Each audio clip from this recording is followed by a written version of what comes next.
Through one sincere Hail Mary, Padre Pio understood how heaven bends toward those who pray. This is so small, so simple, that most people overlook it. Padre Pio said it could move the very heart of heaven. You may know that Padre Pio saw souls, angels, purgatory, and grace moving invisibly through the world. But among all the things he witnessed, few things surprised him as much as the power hidden inside this one short prayer. Padre Pio once said if you understood the value of a single Hail Mary, you would recite nothing else for the rest of your life. Pray for the dead, help them, love them. Between cup and lip still there is time to life and death. The moment a soul meets God, immediately after death, a single Hail Mary rising from earth can help them to plead for mercy to God. Lord, have mercy on me. It was one of those sentences people heard, nodded at, and then quickly forgot until they saw how seriously he lived it. He prayed the Hail Mary constantly while walking, while hearing confessions, while in pain, while resting, while bleeding. He said, the prayer was not just words, it was an act of handing your heart to the Mother of God. Every Hail Mary, he said, is a kiss placed on the hands of Our Lady, and she never keeps even one for herself. She brings them all to Jesus.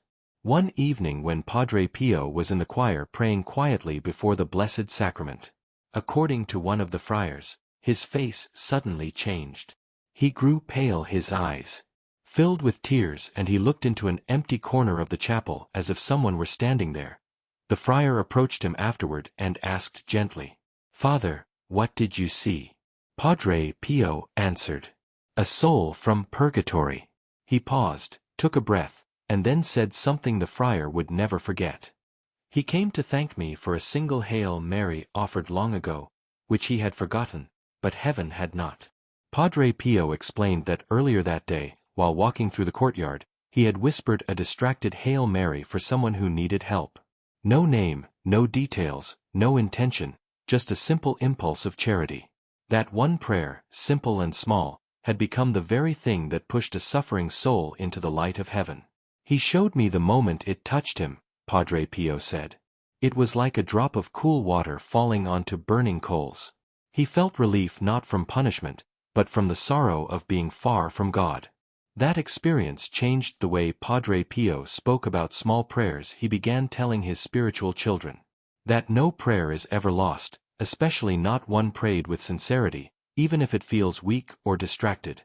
He explained it this way. The Hail Mary is like placing a candle in the hands of the Virgin. She decides where the light is most needed. Padre Pio insisted that even when we feel nothing, even when we are tired or distracted or discouraged, Our Lady hears the intention behind the prayer, not the quality of the words. "Do not pray only when you feel holy," he said. "Pray especially when you feel weak." Those are the Hail Marys that save souls. There's another story that shows this even more clearly. One afternoon, Padre Pio was hearing confessions when he suddenly looked over the head of a penitent, his face filled with surprise.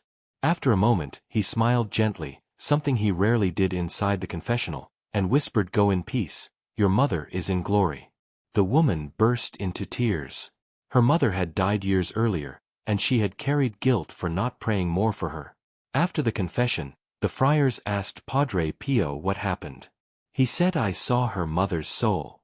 She said she entered heaven because her daughter once prayed a single Hail Mary for her on a day when she felt alone." The friars asked when this had happened. Padre Pio replied, "When she was a child, she prayed it without thinking, a simple prayer of love, but heaven kept it." That was the mystery.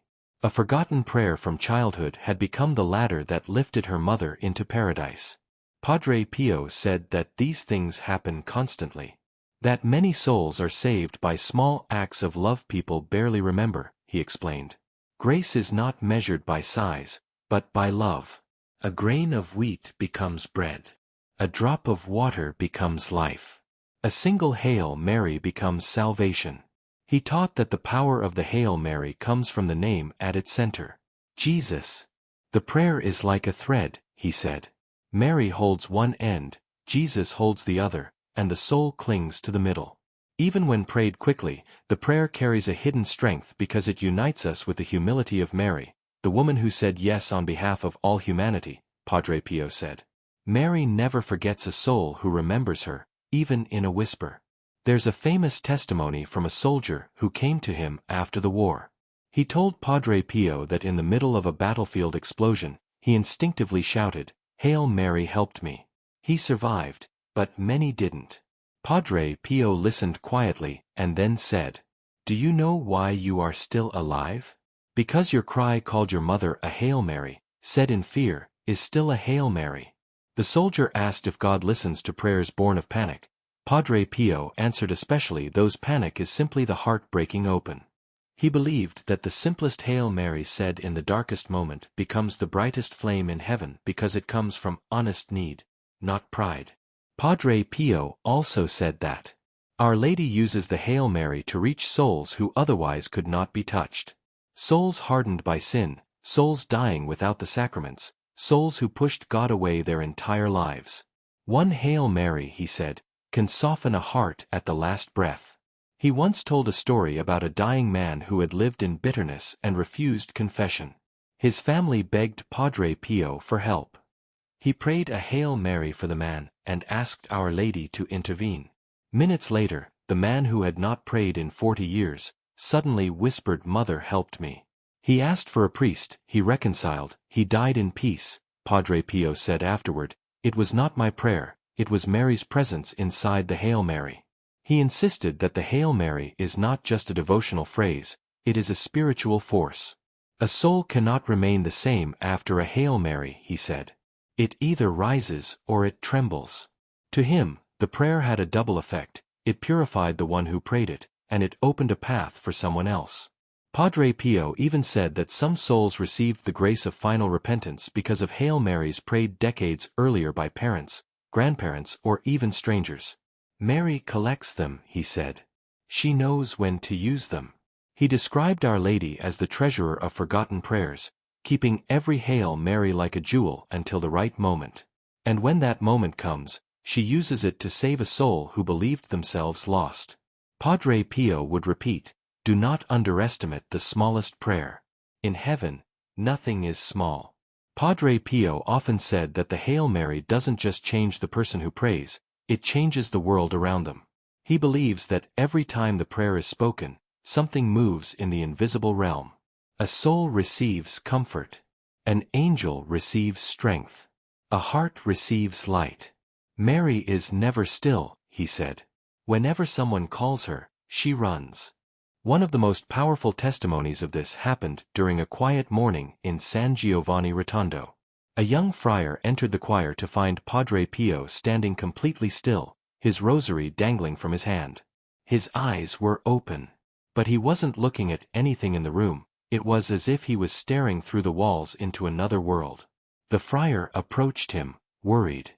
"Father, are you all right?" Padre Pio blinked slowly, returned to himself and whispered, "Do not disturb them, they are rising." The friar, confused, asked who he meant. Padre Pio replied, "The souls, the ones freed by the Hail Marys, prayed this morning." He said he saw them like sparks rising through a veil of mist, some slowly, some quickly carried by light that felt almost like wind. And standing among them was the Virgin Mary, gathering them, gently, guiding them upward. She takes each one by the hand, he said.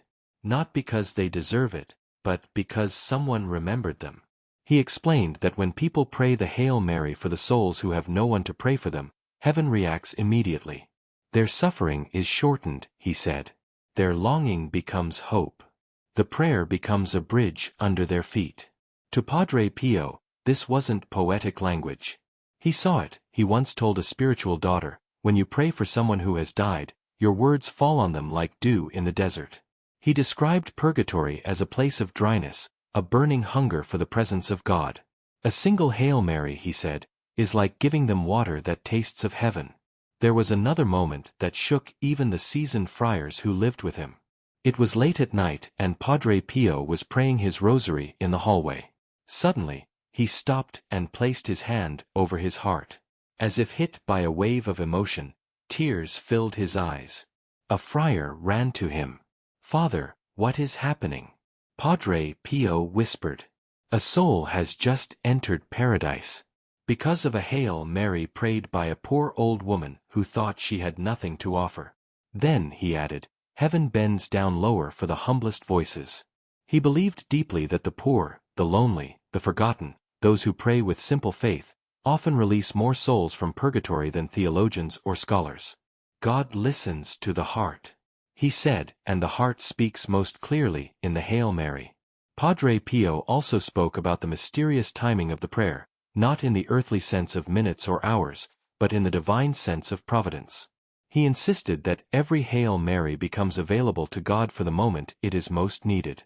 Once a man asked him, "Father, does it matter when I pray? What if I pray too late?" Padre Pio shook his head and said, "There is no too late with God. Your prayer today can save a soul." Yesterday. The man stared at him stunned. Padre Pio continued, "We live in time. God does not. The Hail Mary you offer now becomes a grace placed into the moment God chooses."